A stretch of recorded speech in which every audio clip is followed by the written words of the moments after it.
Over the past few years, I have made several documentaries about different locomotive classes.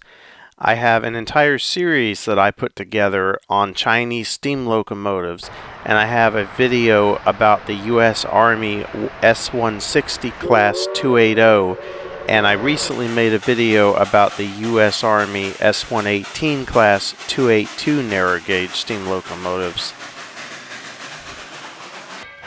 Well, now it's time for the big one, the locomotive that my channel is known for and my favorite steam locomotive, ET&WNC 460 number 12. This video will include history of number 12 and all her sisters, starting with the number 8 and ending with number 14. First is a brief history of where the term Tweetsie came from. The word Tweetsie came from the sound of the shrill three-chime steam whistles worn by ET&WNC 10-wheelers as that sound echoed off the mountains. The locals said that the whistles tweeted.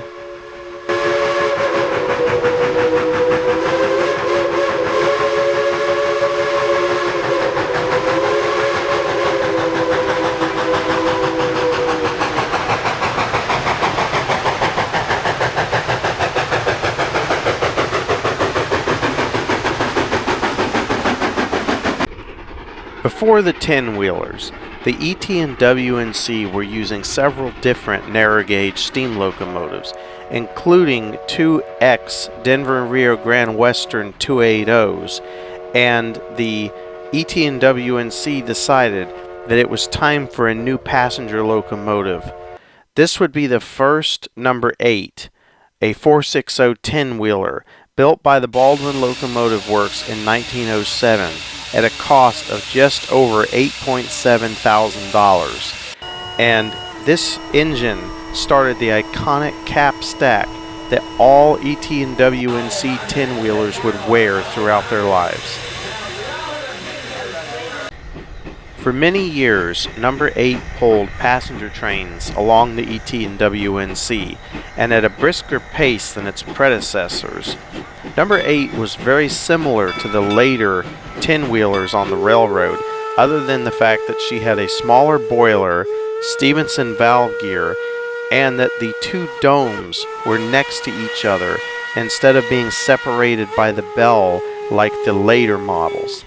The bell on number 8 was behind the stack, and both the domes were behind the bell, unlike the later models that had the bell in between the two domes. Number 8 eventually had her domes and bell moved to match the later 10-wheelers. By 1919, with heavier, longer trains and heavier grades into Boone, the little number 8 was sidelined in favor of the newer, larger 10-wheelers on passenger trains, and number 8 was relegated to more menial tasks. In 1924, the engine would fill in for a homemade commuter car when it was broken down, along with a couple of other older ET&WNC locomotives. In October 1924, the little engine was sold to the Gray Lumber Company, where it would work alongside another 10-wheeler of the same design. After she arrived at the mill, the engine was converted from Stephenson valve gear to a more modern Walcheret valve gear, just like the later ET&WNC 10-wheelers. The engine was sadly scrapped after 1948 sometime. However, the bell, whistle, and number plate are still around in collections. Now on to the second number 8. After the ET&WNC sold the original number 8, the railroad was presented with an opportunity to purchase another 10-wheeler from a lumber mill in West Virginia.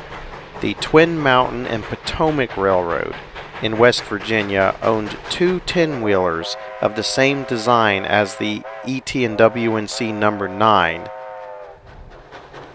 ET&WNC's second number 8 locomotive was built as Twin Mountain and Potomac Railroad Number 2 and was completed in December 1911, and the engine started service in January 1912 and pulled mixed freight and passenger trains.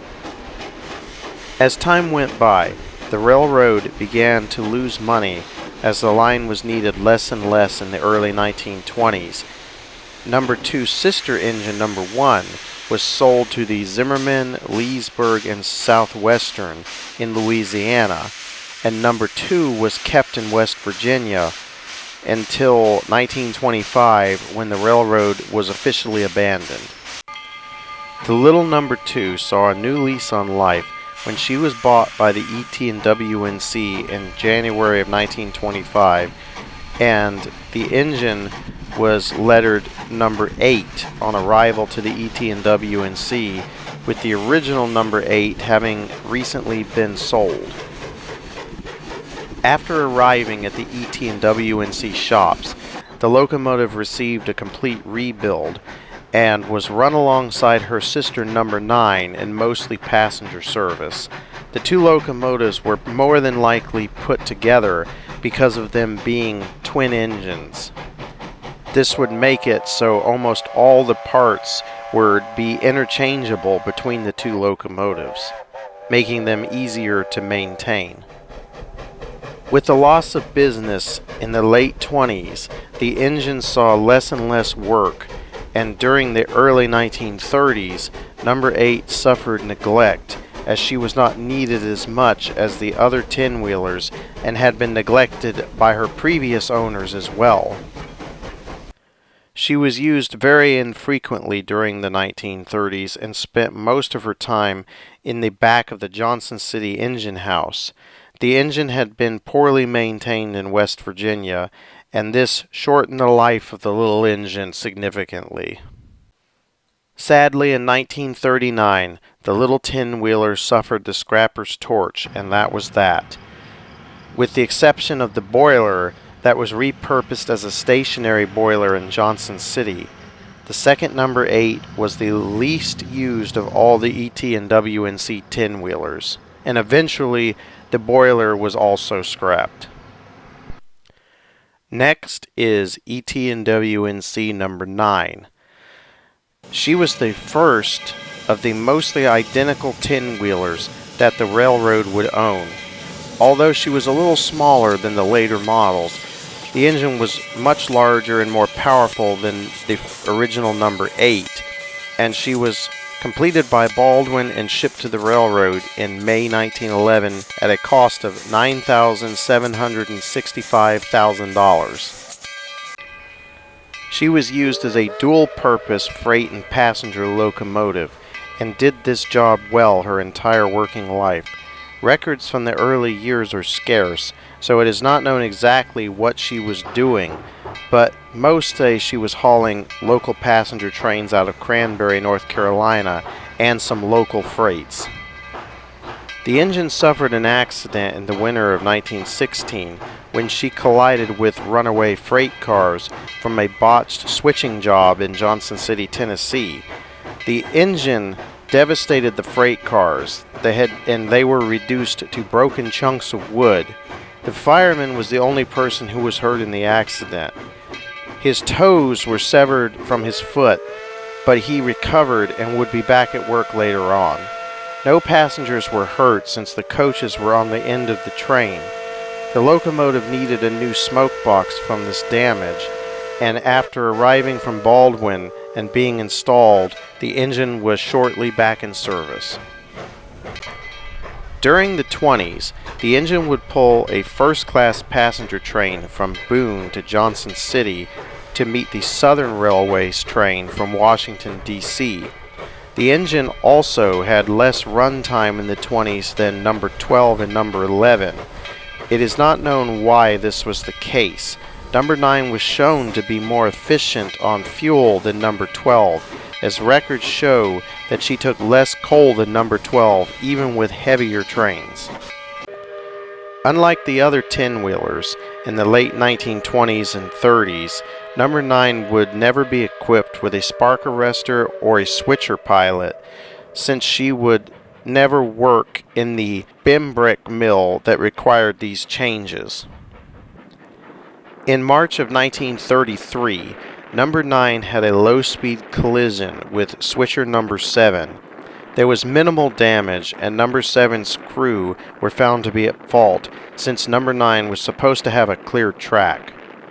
During the 1930s, the engine did several different jobs, including working at the Cranberry facility alongside the second Number 8 until Number 8 was retired.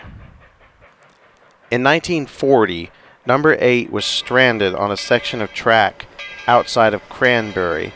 The track behind was washed out, and the track ahead was blocked by a landslide in a flood. The engine would make it back to Cranberry the following day. This was the end of the Linville River Railroad in Cranberry, and Number 9 returned to the ET&WNC's roster. In 1941, all of the 10-wheelers began to be overhauled, except for Number 9, which was set to be scrapped. Then on December 7, 1941, the Japanese bombed Pearl Harbor and the United States entered World War II. Numbers 10 and 14 were sent to Alaska for the war effort, leaving Number 11 and Number 12 and the older Number 9 to run the line. With the loss of the two newer 10-wheelers, Number 9 was saved from the scrapper's torch and put back into service after some shop work. Number 9 and Number 11 were shown to have run the 3 daily trains to the rayon plant that was making parachutes for the military. After the war, Number 9 was used very infrequently, if at all. The engine sat outside, rusting, and sometime around 1951, the little 10-wheeler was scrapped, apparently after Number 11. The crews kept the engine's whistle and number plate, and these are in private collections. In 2017, for Number 12's 100th birthday celebration, Number 9's whistle would be installed on 282 Number 190 and used for the event. This was the first time that Number 9 and Number 12's whistles were heard together again in many, many years. Next is ET&WNC Number 10. In October of 1915, the ET&WNC contacted the Baldwin Locomotive Works about building a new, slightly larger version of Number 9. The ET&WNC ended up ordering 2 locomotives of the new design, and Number 10 was finished in January of 1916. Crews from the ET&WNC aided Baldwin in the design of Number 10 and ended up with some minor differences from Numbers 11, 12, and 14. ET&WNC crews always said that Number 10 had a little more pulling power over the other 3, but this is not known for sure. Just after the engine began working, she was in 2 small accidents. In the first one, she had split a switch and turned over partially on her side. The engine was propped up to keep her from rolling over completely. Not long after, in the winter, she went off the tracks at a grade crossing due to ice and went into a field. It was not easy to re-rail the locomotive, and the engine did not receive any significant damage in either incident.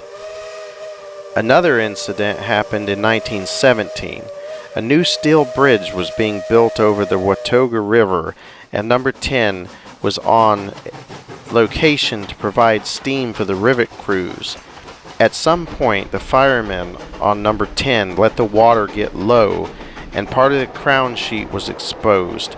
Fortunately, the safety plug worked, and the engine didn't explode, but it received significant damage from the incident and took several months to get a new crown sheet built and installed in the locomotive. Reports from the 1920s show that Number 10 was backup for all the other engines and would fill in any time the other locomotives were down for any reason. She pulled freight and passenger trains in this duty. In the late 1920s, when rail service had dropped off, number 10 was out of service for a while, with the ET&WNC not wanting to put time and money into the backup engine.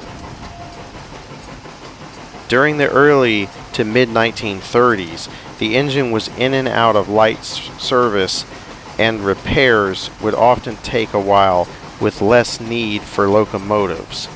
In the spring of 1936, number 10 along with the other 10-wheelers were all painted green instead of black. The green used was more of an olive green over the richer shade of green used on number 12, now at the ET&WNC Railroad. In November of 1940, number 10 was put through a complete rebuild and was completely taken apart, and it had been decided that all the 10-wheelers would receive this job. With a reduced need for engines, with the drop-off in business on the ET&WNC, the railroad had planned to scrap the small number 9, but with the U.S. entering World War II in December of 1941, this was not done.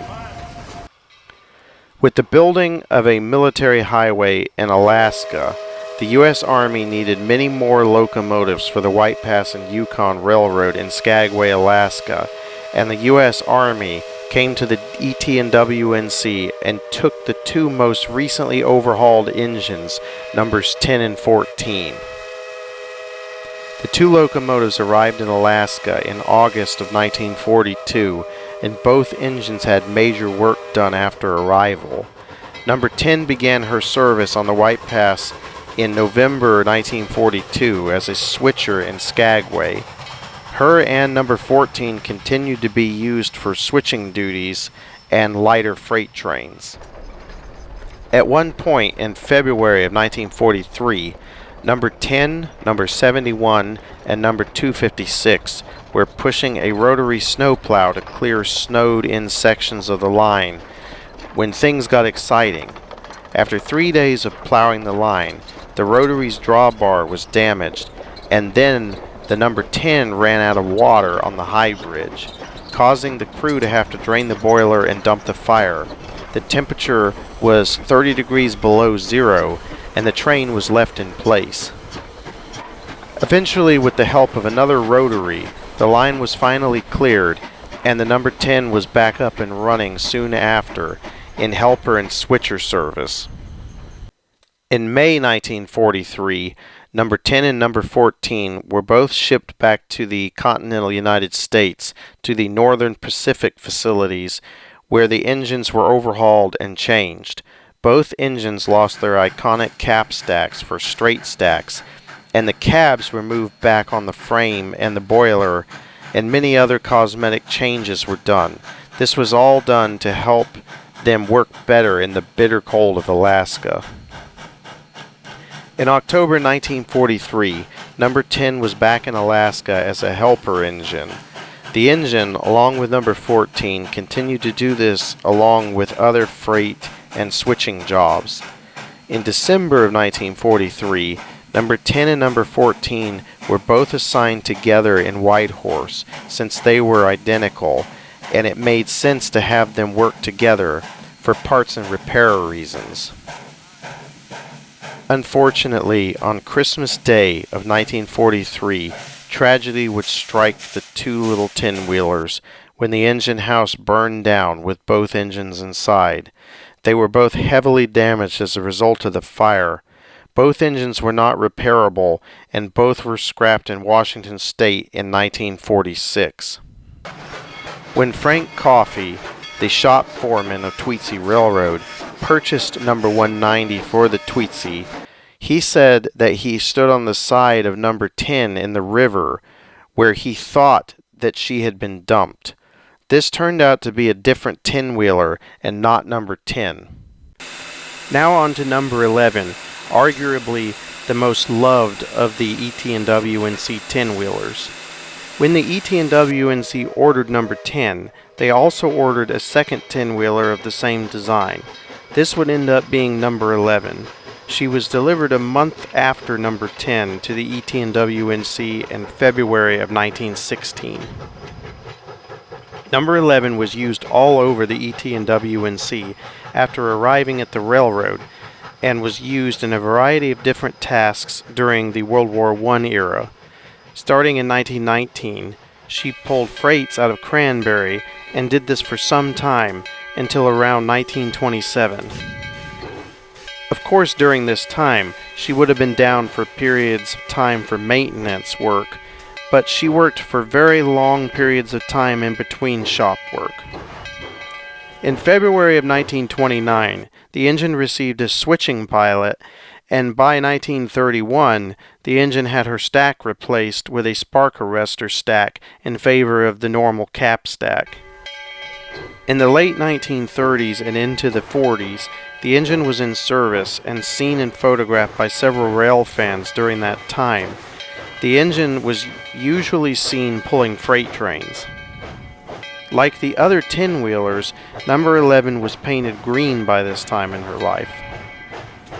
After Pearl Harbor and the start of the U.S. involvement in World War II, the engine had some maintenance performed after number 10 and number 14 had left for Alaska to ready her for the increased work she would be needed for with the loss of the two engines. During the war years, number 11 and number 9 pulled passenger trains to the Rayon plant, while number 12 pulled freights. After World War II, the engine would have a thorough inspection, and her wooden pilot was replaced with a boiler tube one, the same as number 12. Number 11 would have some pretty heavy work done in 1947 on a blown-out steam cylinder. In the late 1940s, number 11 was used much more often than number 9 or number 12, as records show that number 9 was parked and number 12 was only seen running occasionally and mostly was in storage. The railroad was down to 2 trains a week by this point, so only one engine was needed. And in 1950, number 11 was heavily photographed by John Krause, and these photos ended up in Trains magazine in January of 1951. Several of the railroad's retired employees were on hand for the locomotive's last run to see her run and take photographs. That day in 1951 ended the narrow gauge operation on the ET&WNC. Sadly, number 11 was used to rip up the rails, and the railroad closed. And some say that number 11 was offered to the city of Johnson City, Tennessee for display, and the city refused. Very sad. If Johnson City had taken in the locomotive, she could have eventually been bought by Grover Robbins and run alongside number 12 at the Tweetsie Railroad. Unfortunately, this was not to be. Not long after the line was taken up, number 11 was scrapped. Some parts were removed and saved, but overall very little was saved from the favorite ET&WNC 10-wheeler.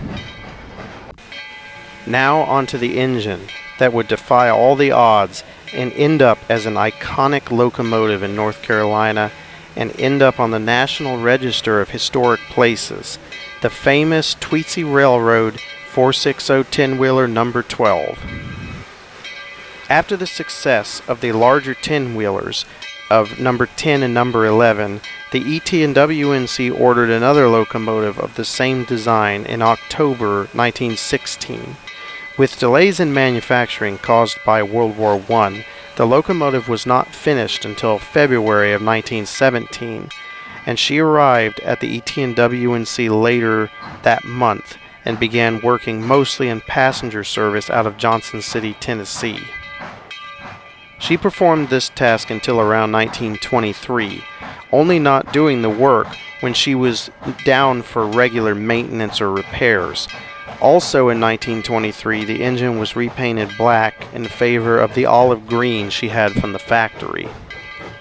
On March 5th of 1925, the engine was making a run to Johnson City and then was making a short run to the shop to be put away when they passed the fireman Chester Ford's attractive wife, Corey Ford. The entire engine crew gathered on the engineer's side of the cab to wave at her when the locomotive struck a line of boxcars that switcher number 7 was shoving into a siding. Number 12 was running light at the time, so it was her crew's job to make way for the switcher, and so they were found to be at fault for the collision. The engine received serious damage from the accident. Her smoke box was heavily damaged, along with some damage to her frame. The number plate was also snapped in half between the 1 and 2 on the number 12. The engine was down for repairs and regular flue work after this, and her number plate had to be welded back together, and the engine would continue to wear this plate until it was replaced with a reproduction one around 2007 to protect the original that was put into the museum for preservation. After re-entering service, number 12 continued to pull trains from Johnson City until 1926, when the second number 8 joined her in the work. This continued until late 1926, when the train was dropped and number 12 was without a job. After this, the engine was doing some switching for a while and then disappeared from the records until April of 1927. Very little is known about the engine's duties in the late 20s, but in 1931 the engine received a switcher pilot and spark arrestor. The engine was not used that much between 1929 and 1934. However, on July 4th, 1936, rail fans reported that number 10 was pulling an excursion train and number 12 was pulling a freight. Apparently number 12 would push the excursion train when necessary along the run. The engine was green by this point, but more of an olive green than the richer shade of green that she has today. She also had her capstack and standard pilot back by then. Over the next few years, number 12 pulled several excursion trains and some freight trains over the line. Video footage was taken of the engine in 1942 and 1943 by Vince Ryan and Jack Alexander of the engine pulling freight trains, while number 11 and number 9 ran the commuter trains to the rayon factory for the war effort. Number 12 was still green at this point, although a quite faded shade of green, while number 9 and number 11 were back to black. Number 10 and number 14 were already in Alaska by this point. Sometime around 1945, number 12 and number 11 would have their boiler tube pilots installed in place of the original worn wood ones. Number 12 carried the boiler tube pilot until 1999, when she was completely rebuilt at ET&WNC Railroad, and a new old-style one was built out of steel that resembled the original wood one. Number 12 was used fairly infrequently until 1950. Number 11 handled most of the work, as there was not much to do and only one engine was needed. Number 12 was backup for number 11 at this time.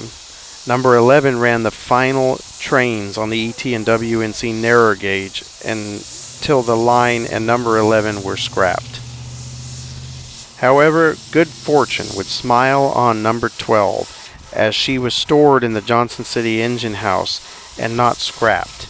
In 1952, 3 rail fans from Virginia would buy the little number 12 and combination car number 15 to run in tourist operations in Virginia. The equipment was sold to them for just over $3,000 and around $400 to transport her to Virginia. Before leaving, the engine was supposed to have been overhauled, but this is not known for sure. She then made her way to Virginia and ran on the Shenandoah Central Railroad for a couple of years until a flood washed out the track and the locomotive was sold again.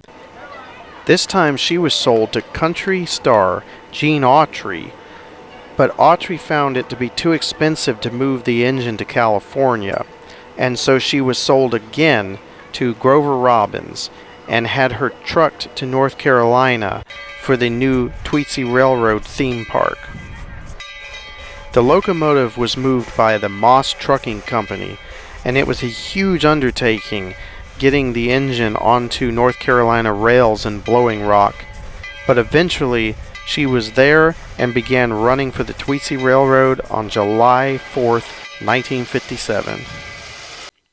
The engine would undergo many different looks over the years on the Tweetsie Railroad, and in the 1960s she had a diamond stack and a box headlight built and a longer wooden cowcatcher to resemble ones on Old West locomotives to go with the park's Wild West theme.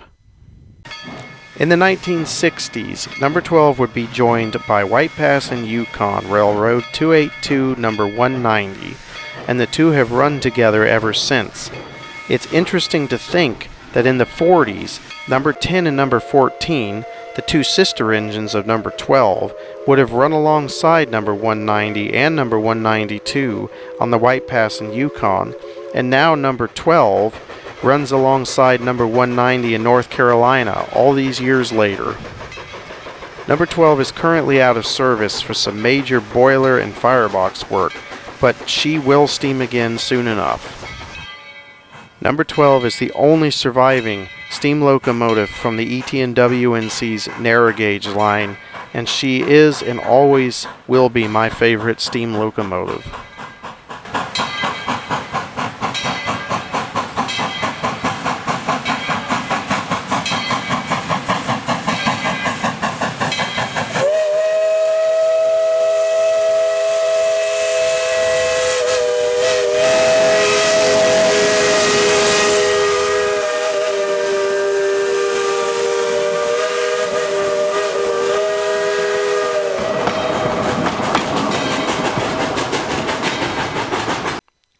Now on to ET&WNC number 14.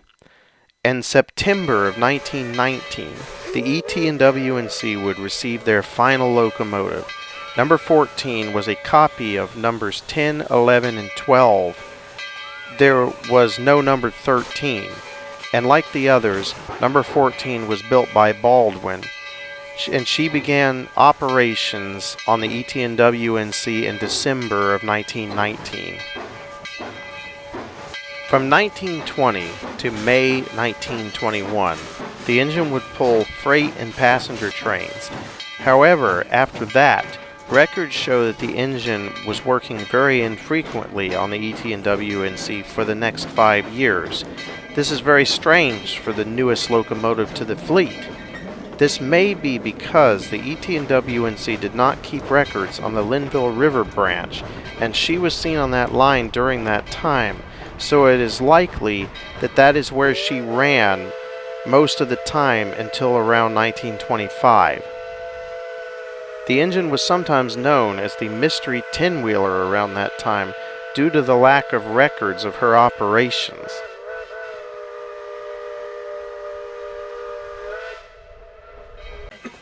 The ET&WNC had their 50th anniversary in 1932, and number 14 would be painted green with gold lettering, the start of the classic Tweetsie green paint that number 12 has today, although the green that at that time was a duller shade of green and not the deep rich green that is on number 12 today.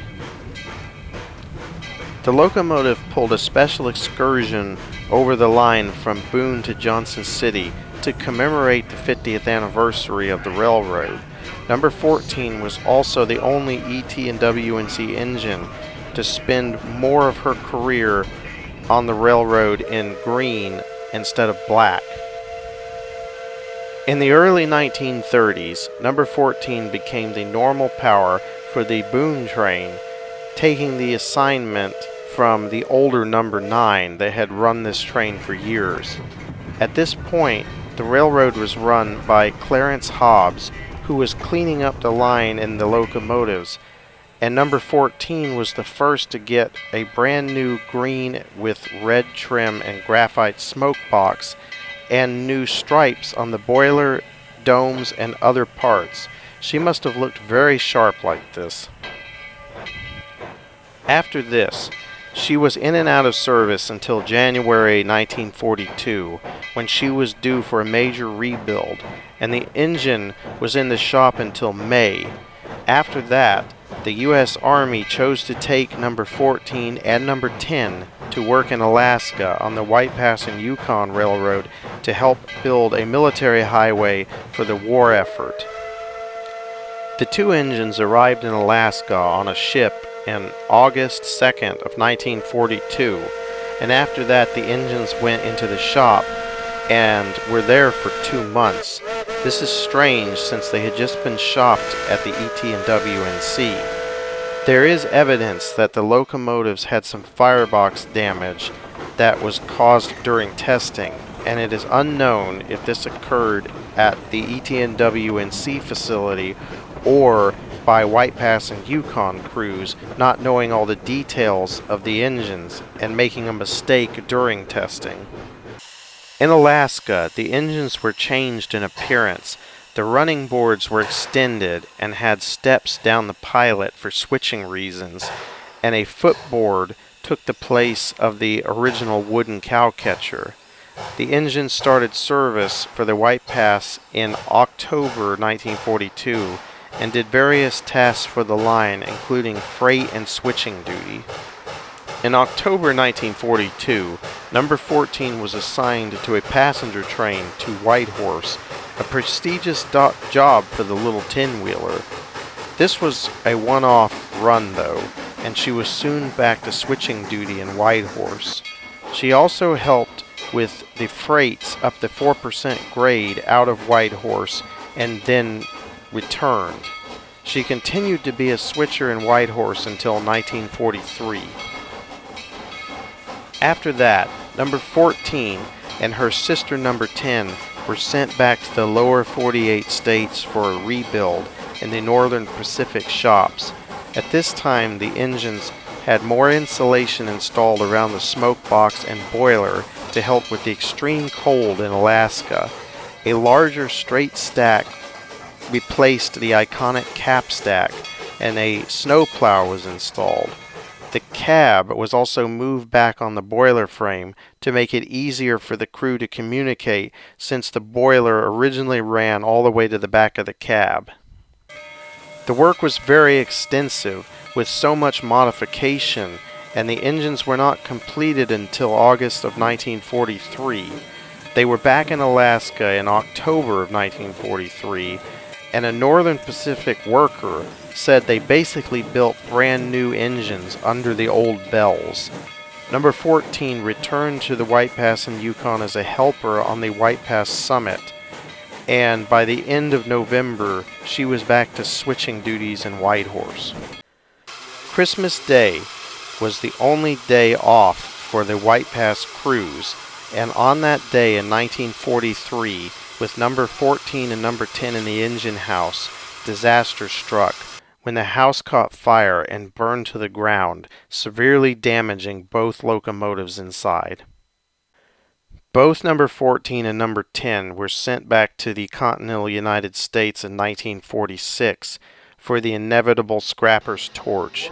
Many of the items that railfans like to collect, like the bell number plate, were gone when they arrived for scrapping, and it is assumed that White Pass and Yukon crews took them, so they may still exist in private collections, but unfortunately number 14 and number 10 are long gone and never getting a second chance like number 190 did.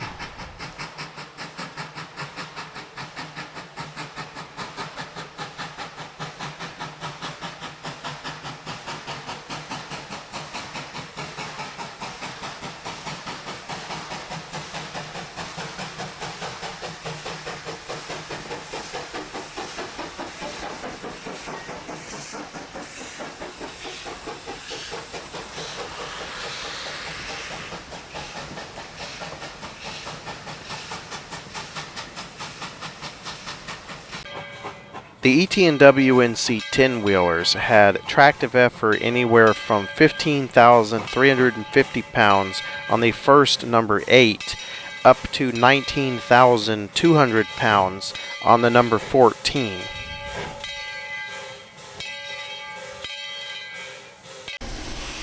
I want to also briefly mention a few other narrow gauge 10-wheelers that are operating around the country of a similar design to the ET&WNC 10-wheelers.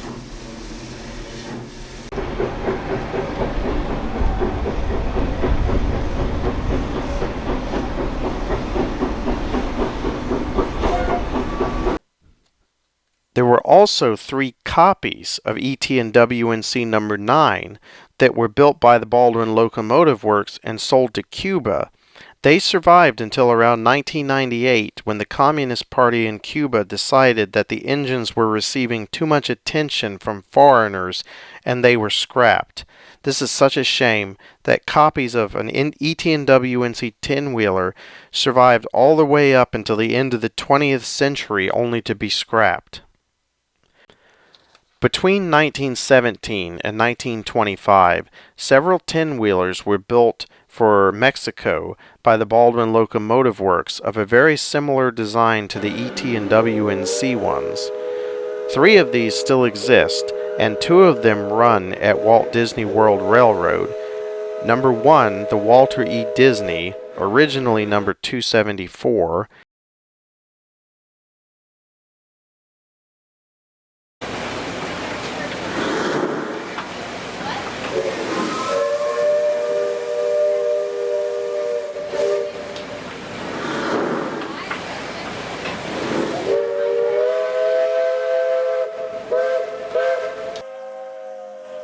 and number 3, the Roger E. Brogy, originally number 275, when they were in Mexico.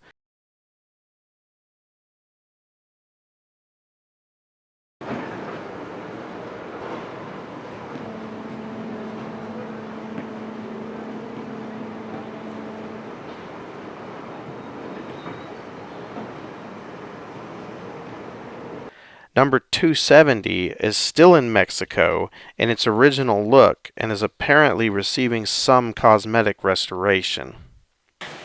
Next, Southern Pacific 460 number 18, the Slim Princess, and she is very similar in design to later ET&WNC 10-wheelers. She was built by Baldwin in 1911 for the Nevada, California, Oregon Railway as their number 12. She was sold to the Southern Pacific in 1926 and renumbered to number 18.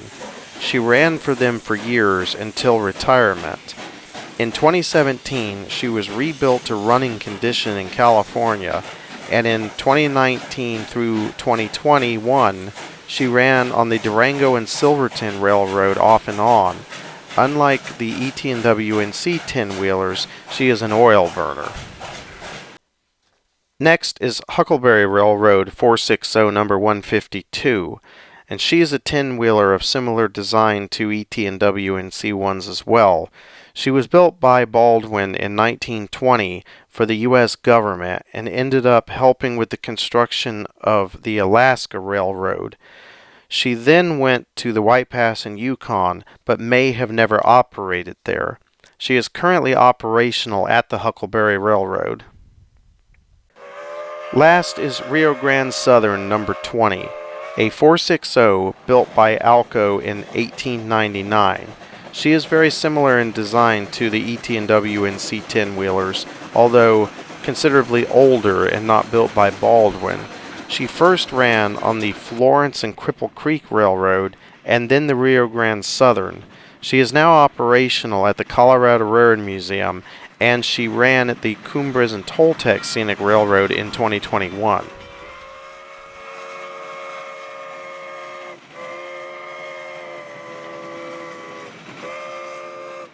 Thank you for watching this video.